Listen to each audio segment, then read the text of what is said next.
All right, my beloved Madridistas, welcome back to Madrid. Welcome back to the channel. Welcome back to Madrid on a really festive Saturday evening.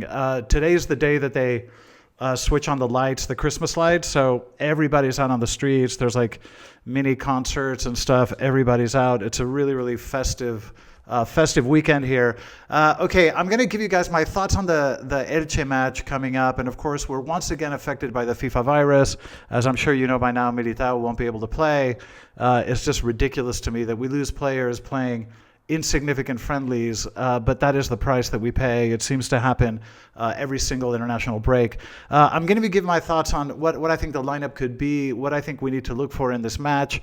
But before we talk about the Elche match, just a couple of other things I want to discuss with you. I want to talk about interviews given by Courtois, Kylian, and Mastantuono in these last few days, addressing some of the BS and some of the nonsense that I discussed in my previous video, but really taking the sting out of all this kind of negative press surrounding the club. But we'll talk about that. We'll also talk about the incredibly negative press that Jude is getting in the UK, which is something that really I find inexplicable, but we do need to talk about that. We'll talk about the Apple collaboration with Real Madrid. There were a bunch of Apple execs at the NFL match the other night, and it does look like the two institutions are coming together, and there's a lot of collaboration to be had here. We'll talk about the Infinite Bernabeu and some other possible commercial tie-ups that come out of that, but it does look like there are some great opportunities in the future with Apple. We'll talk about that, and then, like I say, we'll talk about the Elche match, the lineup, the injuries, and what I think we need to see, because we need to win this match, and we need to win it convincingly. We need to dispel all of this anxiety, all these doubts, and the only way to do that is playing at 110% and winning convincingly. That's what we need to see. But anyway, let me give you my thoughts on all these things. Thanks for joining me. As always, let's get started.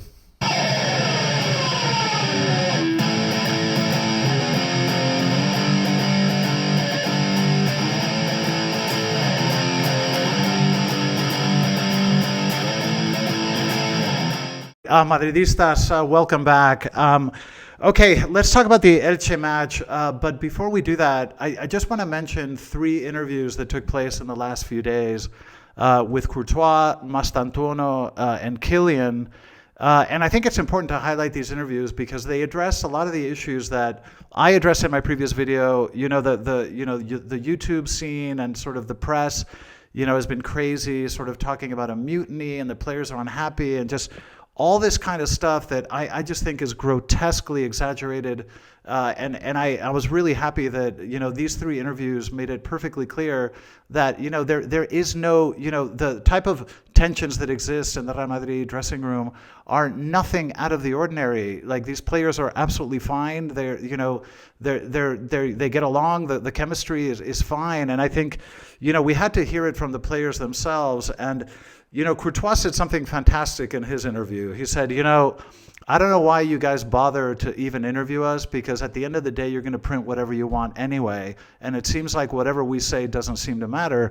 But all three players in their interviews made it very clear that everything is fine, that these players are delighted to be at Real Madrid, that they're very excited about the season, that they're very happy to work with Xavi, that they're, adjusting to a different system, but that the chemistry in the squad is very good. Like, I intuitively felt that all of these things were grotesquely exaggerated. And these, when you interview the players, they'll tell you exactly that. Like, look, of course, there's always some tensions or some issues, but there's absolutely nothing out of the ordinary. And the chemistry in the dressing room is fine. So I'm really glad that these players went out and talked about this.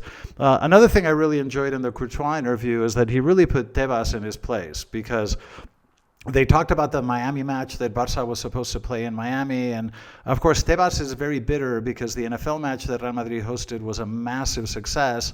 And of course, he sort of, Tebas came out saying, well, how can you celebrate this and then not allow Barça to play in the United States. He seemed to try to link these two things, which have nothing to do with each other. Real Madrid hosting an NFL match has nothing to do with Barça playing what is supposed to be a very difficult away match to Villarreal, but to play it in Miami in a stadium where 100% of the people in the stadium will be supporting Barça, that is not an away match, and that clearly adulterates the competition. So I don't know what point he's trying to make, but I love the fact that Courtois said point blank that that was BS, that the Liga cannot possibly allow Barça to turn a difficult away match into some sort of, festive Barça, friendly match in Miami. So I'm very happy that Courtois said that. And like I say, very happy that the players came out and sort of dispelled a lot of the nonsense that you're hearing in the press. I mean, they all sort of said that the vibes in the dressing room are fine.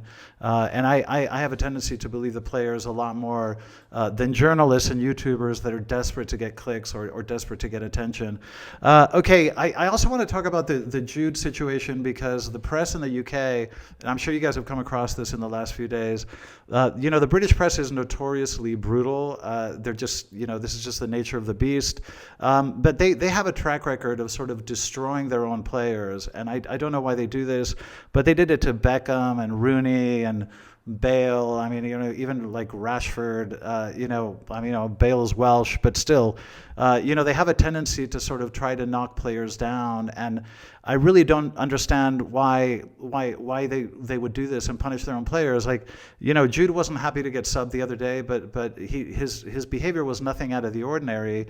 And to try to make a sort of a big deal out of that is just wrong. And maybe because Jude decided to play in Real Madrid and he sort of shunned the EPL to come to play in the greatest club in the world, that maybe pissed off a few people. I know that the sports journalists in the UK absolutely hate admitting the fact that Real Madrid is bigger than anything in the EPL. I mean, we just are, okay? We have more social media followers, more supporters worldwide than Man U and Liverpool combined. There is absolutely nothing in the world as big as Real Madrid, and maybe it bothers some of them, and maybe this is sort of part of why they're so embittered and so critical of Jude. But I can tell you, for anybody that has played this sport, and I know that a lot of you guys have, okay? We all grew up playing this sport.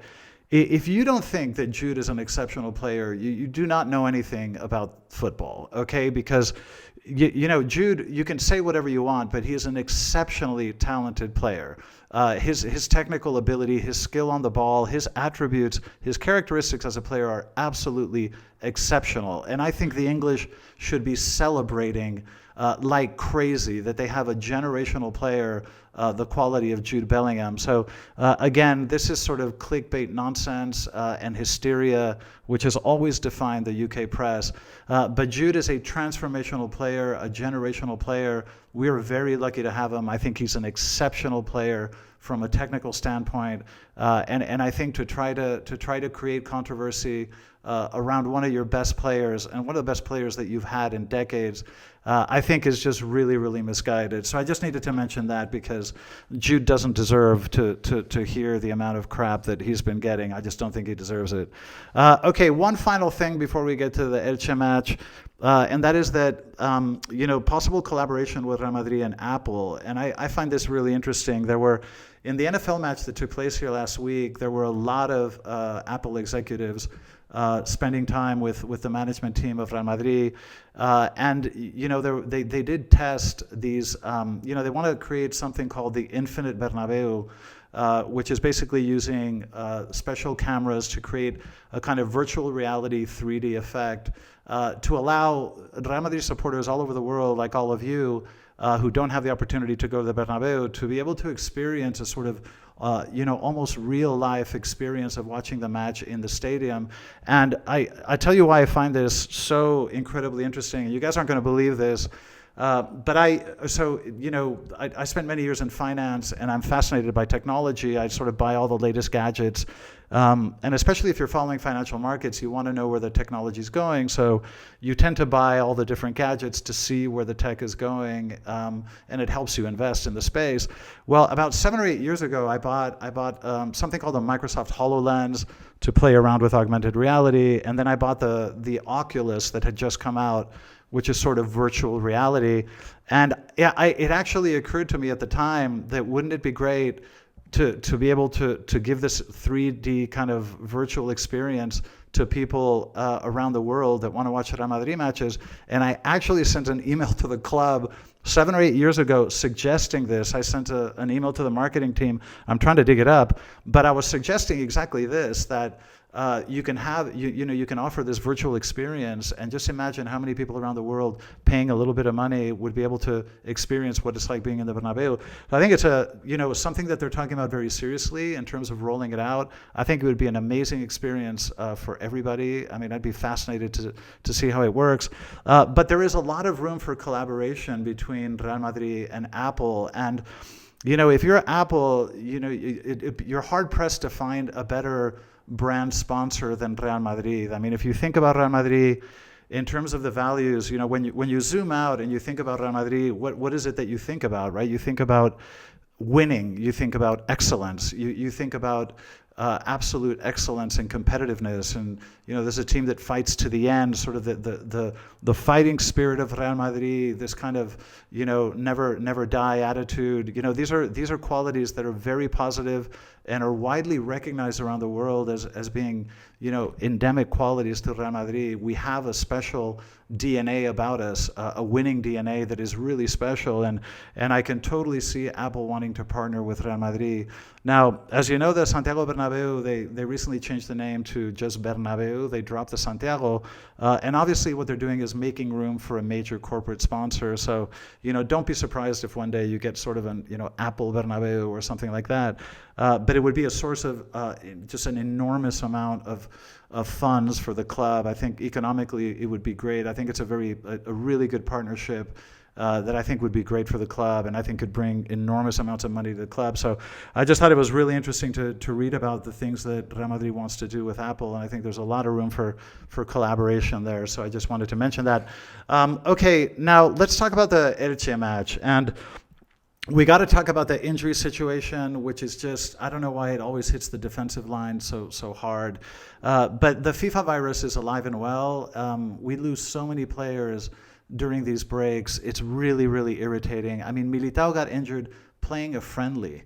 I mean, a completely non-important match that matters nothing, and now he's injured, and that has real-world implications for Real Madrid. So, in terms of injuries that are 100% out, so Carvajal still 100% out, Militao out, Alaba out. And then the players that are sort of doubtful that may get a few minutes, but it's still kind of up in the air, are Tchouaméni, Mastantuono, and Rudiger. And that poses a bit of a problem, especially in the defensive line, which is really, really problematic. Now, it makes guessing the lineup even harder than it normally is. Now, that Xavi is a very hard guy to guess. I've been trying to guess his lineups all year, and it's been very, very difficult.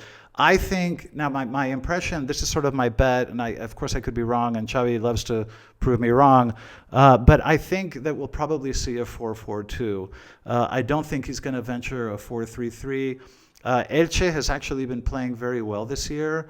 Elche, they're actually very good on the ball. They like to play in possession. They pass the ball very, very well.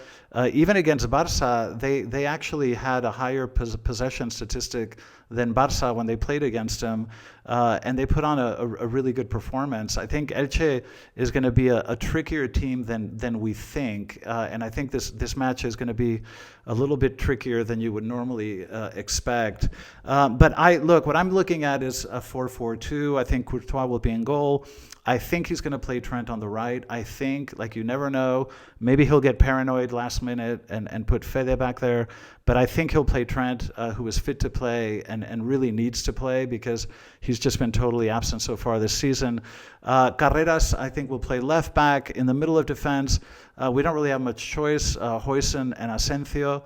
Asensio's actually been okay the last couple of matches. I can't say the same thing about Huijsen. I think Huijsen's been a little bit soft, and that worries me a little bit. I think we need to see a bit more grit out of Huijsen, a bit more determination, a bit more physicality and intensity. He just seems a little bit lax in defense, just a little bit too casual for my taste. Asensio, on the other hand, I think has come back and improved a little bit.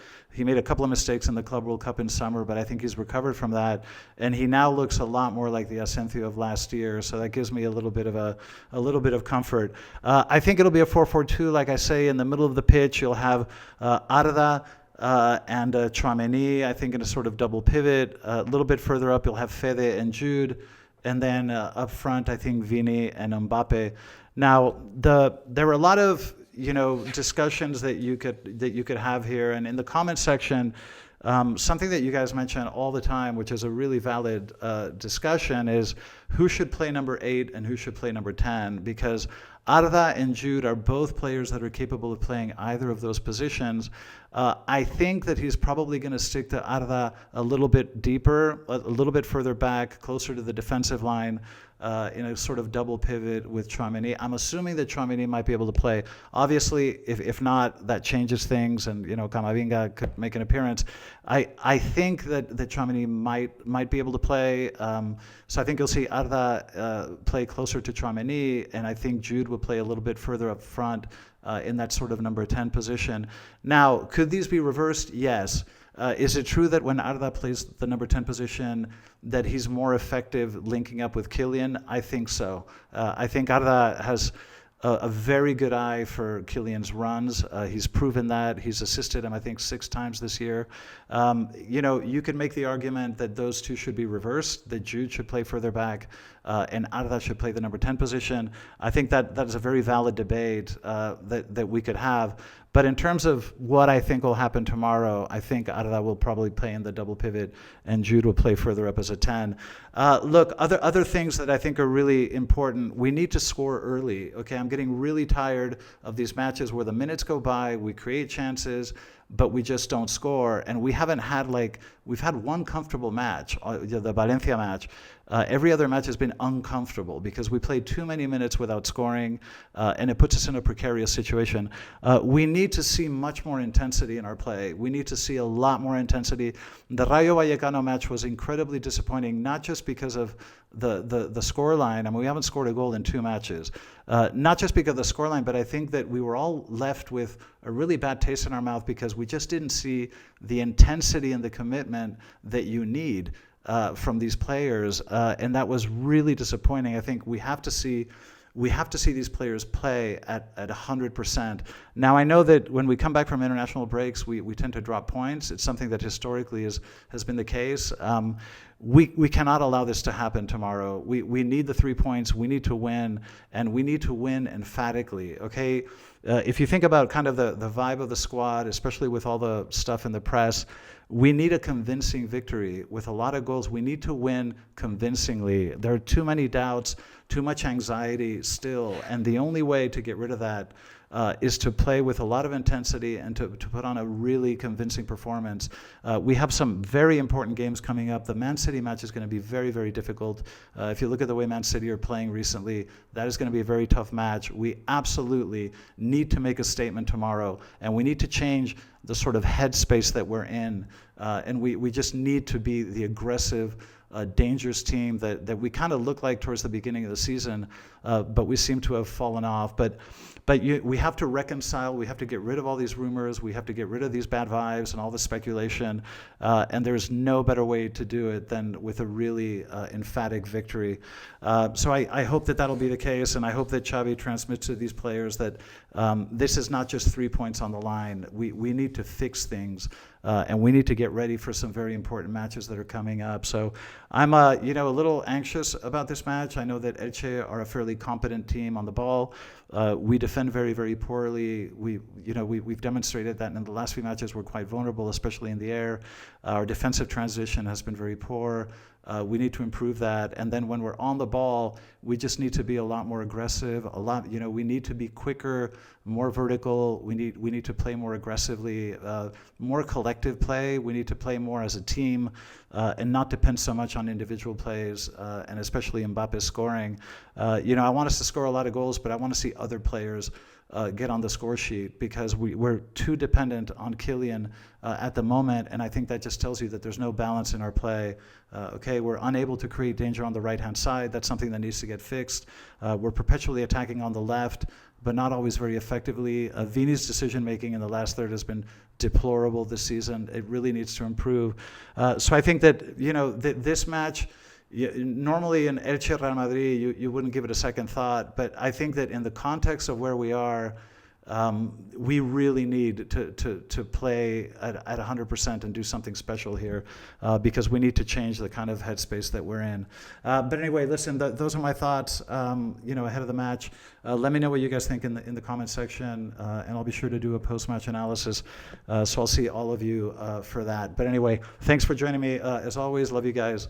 And as always and forever, a la Madrid.